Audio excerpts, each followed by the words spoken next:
Dear student, ધોરણ 9 હિન્દી વિષયની April 2026ની 80 ગુણની વાર્ષિક પરીક્ષાનું પેપર સોલ્યુશન આવી ગયું છે। તો આજના વિડીયોમાં આપણે સંપૂર્ણ પેપર સોલ્યુશન જોઈશું, માટે વિડીયો પૂરો જોજો, વિડીયોને લાઇક કરજો, તમારા બધા મિત્રો સાથે શેર કરજો। તો ચાલો શરૂ કરીએ આજનો વિડીયો।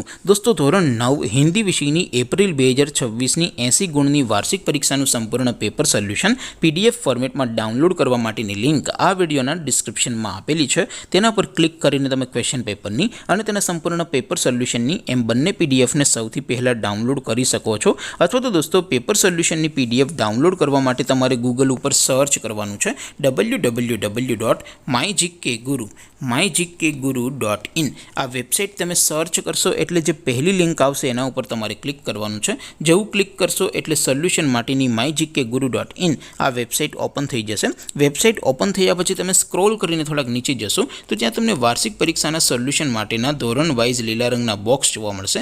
દોસ્તો, અહીંથી તમે કોઈ પણ ધોરણની બધા જ વિષયોની વાર્ષિક પરીક્ષાના ક્વેશ્ચન પેપર અને તેના સંપૂર્ણ પેપર સોલ્યુશનની પીડીએફને સૌથી પહેલાં ડાઉનલોડ કરી શકો છો।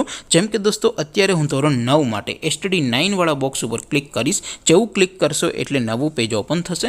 નવું પેજ ઓપન થાય એમાં તમે સ્ક્રોલ કરીને થોડાક નીચે જશો તો ત્યાં તમને STD9 પેપર સોલ્યુશન 2026નું એક બોક્સ જોવા મળશે, જેમાં દોસ્તો નીચે લખેલું છે STD9 હિન્દી પેપર। તેની સામે ડાઉનલોડ બટન છે, તો એ ડાઉનલોડ ઉપર ક્લિક કરશો તો ધોરણ 9 હિન્દી વિષયની વાર્ષિક પરીક્ષાનું ક્વેશ્ચન પેપર PDF ફોર્મેટમાં ડાઉનલોડ થઈ જશે। તેની નીચે લખેલું છે STD9 હિન્દી સોલ્યુશન, તેની સામે પણ ડાઉનલોડ બટન છે, તો એ ડાઉનલોડ ઉપર ક્લિક કરશો તો ધોરણ 9 હિન્દી વિષયની વાર્ષિક પરીક્ષાનું સંપૂર્ણ પેપર સોલ્યુશન PDF ફોર્મેટમાં ડાઉનલોડ થઈ જશે। તો દોસ્તો, આવી રીતે તમે ધોરણ 9ના બધા જ વિષયોની વાર્ષિક પરીક્ષાના ક્વેશ્ચન પેપર અને તેના સંપૂર્ણ પેપર સોલ્યુશનની PDFને www.mygkguru.in આ વેબસાઇટ પરથી ડાઉનલોડ કરી શકો છો।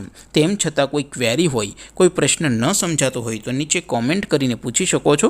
અદરવાઇઝ આપણે નવા વિડીયોમાં મળીશું, ત્યાં સુધી રજા આપો। આવજો દોસ્તો, જય હિન્દ, વંદે માતરમ।